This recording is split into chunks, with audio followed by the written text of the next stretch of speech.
Kita terbuka, ya, karena kita justru semua ini kita hadir di sini untuk mendapatkan penjelasan dari Panglima TNI, dari Kepala Staf Angkatan Darat, bukan dari Wakasat, dan dari Menhan dalam kaitannya ada apa yang terjadi di tubuh TNI ini. Ya, kita agak kesampingkan soal pembahasan anggaran ini. Anggaran sudah hampir pastilah sama, mungkin nggak perlu lagi dibantu. Tapi ada apa di TNI ini perlu kita. Kalau perlu setelah kita pembahasan anggaran kita jadwalkan nanti malam, ya kita hadirkan Kepala Staf Angkatan Darat, hadirkan Panglima TNI, Kepala Staf untuk membahas. Kami banyak sekali di temuan-temuan ini. Yang insubordinary, disharmoni, ketidakpatuhan. Ini TNI kayak gerombolan ini. Lebih-lebih ormas jadinya. Tidak ada kepatuhan. Kami ingin tegas ini. Karena jangan lupa penggerak daripada kekuatan itu Presiden dan DPR. Bukan hanya Presiden. Tanpa persetujuan DPR tidak bisa Presiden menggerakkan TNI. TNI hanya alat. Hanya instrumen. Bapak-bapak sebagai jenderal itu hanya nahkoda sesaat. Tapi selamatkan TNI-nya. Ini semua fraksi prihatin. Ada apa? Ketidakpatuhan si A dengan si B. Ini porak-poranda ini TNI. Saya minta pimpinan. Kita jalan terus dengan urusan RKA. Kalau perlu langsung kita setujui, tapi khusus isu-isu aktual, bukan hanya mutilasi. Adanya pembakaran daripada mayat-mayat di Papua yang menjadi tersangka Brigjen I yang sampai sekarang tidak bisa diproses hukum oleh institusi TNI sendiri. Ada apa pembangkangan ini? Kenapa terjadi pembangkangan di tubuh TNI? Saya kira saya usul malam ini juga kita rapat, ya, terbuka, jangan ada yang ditutupi. Saya tidak ingin berpihak ke siapa-siapa. Ingin penjelasan dari Saudara Jenderal TNI Andika dan penjelasan dari Jenderal TNI Dudung Abdurrahman. Ada apa terjadi disharmoni begini?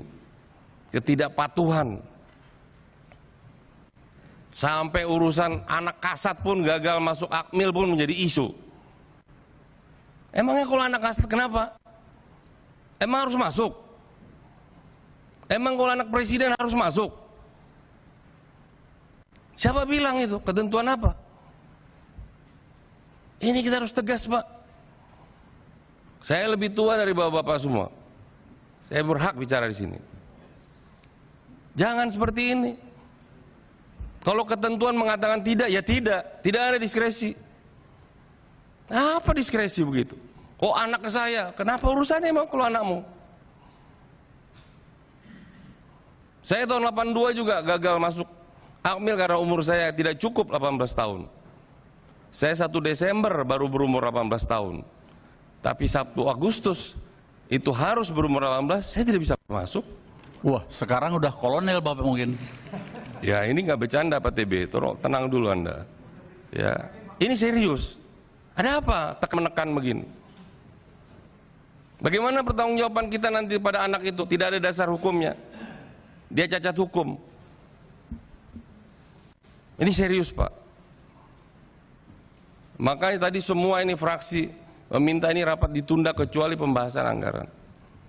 Saya usul pimpinan, pembahasan anggaran kita tutup, kita bahas, kita setujui, silakan itu mau tertutup.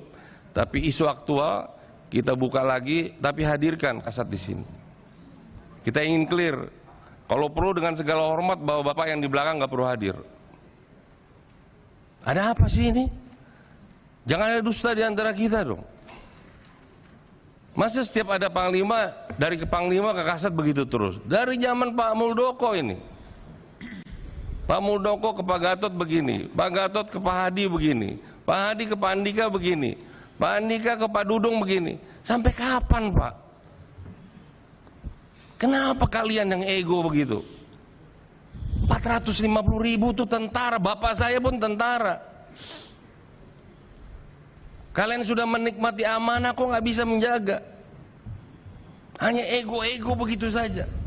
Kalian mau manggung jadi capres, jadi cawapres. Saya usul mendingan dihentikan semuanya. Pak Effendi. Enggak, ini serius, agar ini semua kita jangan menganggap isu ini isu sederhana. Saya mohon, Iya, ya, nanti kita isu buatkan. aktual dibahas, yang bersangkutan hadir di sini. Saya tidak permasalahkan mau wamen, tapi wamen pun, menteri pun harus hadir sebenarnya sebagai pembina, Pak. Agar clear kita.